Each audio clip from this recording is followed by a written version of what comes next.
Parami ng parami ang nagiging kasapi ng kooperatiba. Driver man o guro, manggagawang bukid o mga empleyado, mangingisda o OFW, lahat ay nagiging kasapi ng kooperatiba. Mula sa mga pabrika hanggang sa pagbebenta ng mga produkto sa murang halaga, hanggang sa paghahatid ng mga serbisyo ng kuryente o tubig, iba't ibang mga kooperatiba ang nagbibigay serbisyo sa milyong mga Pilipino. Ano ang kooperatiba? Ang kooperatiba ay isang samahan ng mga taong may iisang adhikain at pinagbubuklod ng kanilang pare-parehong interes at mithiin. Sila'y kusang nagsama-sama upang makamit ang kanilang mga pangangailangan sa pamayanan sa pamamagitan ng pag-aambag ng kanilang inipong kapital, pagtangkilik sa kanilang sariling produkto at serbisyo, at pakikibahagi sa mga benepisyo ng kanilang pagbubuklod. Patuloy tayo na magsasaliksik kung ano pa ang mga bagong produkto at serbisyo na maibibigay natin sa ating kasapian. Ang kooperatiba ay voluntaryong pagbubuo ng samahan na ang mga tao ay mayroong common interest na siyang dahilan kung kaya't nais nilang magsama-sama upang magnegosyo, matulungan ang kanilang sarili at makatulong sa kanilang pamayanan. Nabubuo ang kooperatiba dahil may common bond of interest o pagkakapareho ng adhikain at mithiin ang mga kasapi. Maaaring nabibilang sila sa iisang pamayanan o sa isang uri ng trabaho, propesyon o asosasyon. Ang common bond of interest, ang batayan ng pagsasama-sama ng mga miyembro. Ito naman nagmumula sa kanilang pangangailangan. May pare-parehong pangangailangan. Ang madaling pag-intindi dito, halimbawa katulad ng nabanggit natin, mga magsasaka nangangailangan ng mga inputs nila sa production, no? Ng mga pataba, mga abono, no? Kaya mga pakain. So yun ang common interest na, yun ang common bond nila. Ito mismo, isang produkto at mga pangailangan na yung mga taong nangangailangan, ang siya mismong naglunsad noon. At sila din ang tumangkilik. So, importante, nakabatay sa pangailangan. Pangalawa, sila mismo ang tumatangkilik. Kaya napakahalaga yung pagtangkilik. Natatangi ang kooperatiba sa iba pang uri ng organisasyon at samahan dahil sa sabing puhunan. Ang mga miyembro ay siya ring kamay-ari at kabahagi sa pagpapatakbo ng negosyo. Kamusta naman po ang negosyo at dito ko? Mabuti naman po, Sir Reggie. Sana po magpatuloy ang pag-asenso. They realized that coming together and engagement in businesses would drive away the usurer, would drive away the exploiters of the poor people who enrich themselves at their expense by when these people pulled whatever capital they had and engaged in this business.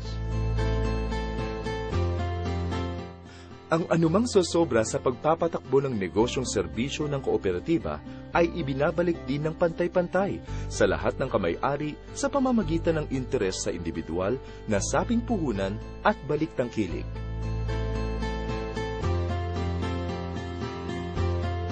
Ma'am, pakibayaran na po sa counter. Hi, Sir Nick. Hi, sir. May meeting po tayo mamaya para sa patronage refund. Attend po kayo. Sige, salamat. If at the end of the year it was not well spent, then return. That is now we call refund. But how would you distribute that equitably? Then we call it patronage. Whoever patronizes more will be receiving more. Pag co-op kasi, product natin to, pera natin to, tapos kita natin. Pinagtitibay ang co-op ng mga prinsipyong pinahahalagahan ng kilusang kooperatiba sa buong mundo. Ito ang open and voluntary membership, democratic member control, members' economic participation, autonomy and independence, education, training and information, cooperation among cooperatives, concern for community. Ang kooperatiba kung gayon ay binuo ng mga taong nagkakaisa upang sama-sama silang makatugon sa kanilang pangangailangan. Bagay na mahihirapan sila kung sakaling magkanya-kanya. This institution is dalawa nga yung ating gustong tahakin. No? We are providing both the economic and the social. And we cannot exist without the other. So without this balancing of the social and economic purpose of a cooperative, our participation in the community is meaningless. Iba't ibang uri ang kooperatiba. Dahil dito, mas epektibong nakatutugon ang mga kooperatiba sa pangangailangan ng kani-kanilang mga kamay-ari. Ang credit cooperative ay nagtataguyod ng pag-iimpok at naglalaan ng abot-kayang pagpapahiram ng salapi o puhunan sa kanyang mga kamay-ari. Ang consumers cooperative naman ay nangangalap at nagbebenta ng mga produkto sa mga kasapi at di kasapi. Ang producers at marketing cooperative ay mga kooperatiba na mga manggagawang agrikultural o industrial na naglalayong makatulong sa kanila upang mapalago ang kanilang produksyon at pagbenta ng kanilang produkto sa merkado. Ang tinatawag na multipurpose cooperative ay kombinasyon ng dalawa o higit pang uri ng kooperatiba.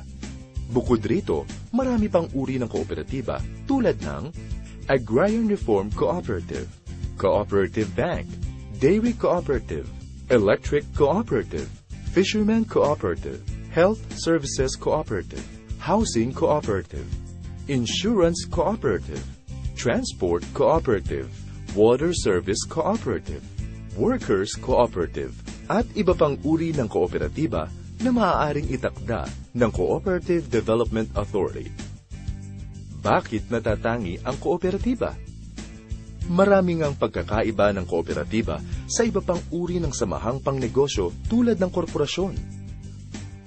Una, ang layunin ng kooperatiba ay makipagbigay ng serbisyo sa kanyang mga kasapi o kamay-ari.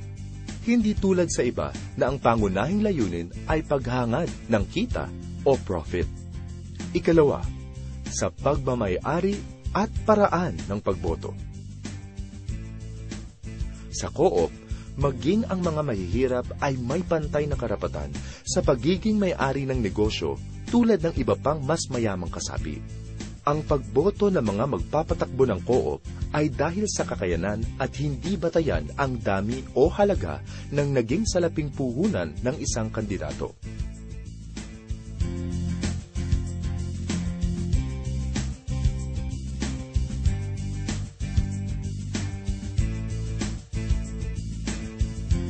Ikatlo, mayroong pamamahagi ng net surplus sa co-op.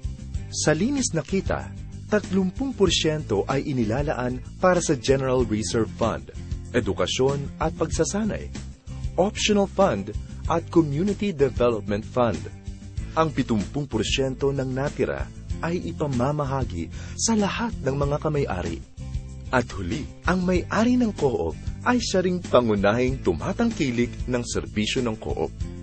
Sa kabuuan, natatangi ang kooperatiba sa iba pang uri ng samahan o organisasyon dahil sa kakaibang istruktura nitong tumutugon sa panlipunan, pang-ekonomiya, at pangkultural na pangangailangan ng mga kasapi nito. Nakikita natin dito na secondary talaga yung pag-create ng profit, pero nandoon talaga yung pagserbisyo. And because we are pursuing a social mission, which is really empowerment ng tao, maiangat yung kanyang pamumuhay at magkaroon siya ng dignidad as a person. Dito ako nakatapos ng pag-aaral ko kasi nang pumasok ako ng co-op natin, bali, estudyante pa lang ako. So, nung nakatapos ako, nandito pa rin ako. Katulong sila sa, syempre, sa mga expenses ko sa school. Tapos ngayon naman, syempre, sa family ko naman. Actually, dito ako nag-start ng wala kaming bahay, yung gano'n. Kasama ng pagsusumikap na rin. Unti-unti dapat, yung nag-i-aim ka, meron kang vision, ma-improve yung buhay mo dahil sa co-op. Kami dito, ang samahan namin dito para magkakaibigan, magkakapatid. Hindi namang habang panahong bata ka, tatanda rin. Nagaya ko, 60 na ako. Inaasahan ko, yung sa share capital ko, may inaasahan ako na sabihin natin may huhugutin o may tinatanaw. Gumagawa ko. Trabaho ko. Kahit walang sweldo. Bakit? Eh, isa ako sa may-ari ng cooperative. Mahal ko ang co-op. Sa kooperatiba, tulong-tulong sa pag-unlad. Pantay-pantay ang karapatan at benepisyo ng bawat isa. Unti-unti nang pinagbubuti ng kooperatiba ang buhay ng mga tao. Sa Pilipinas man o maging sa buong mundo.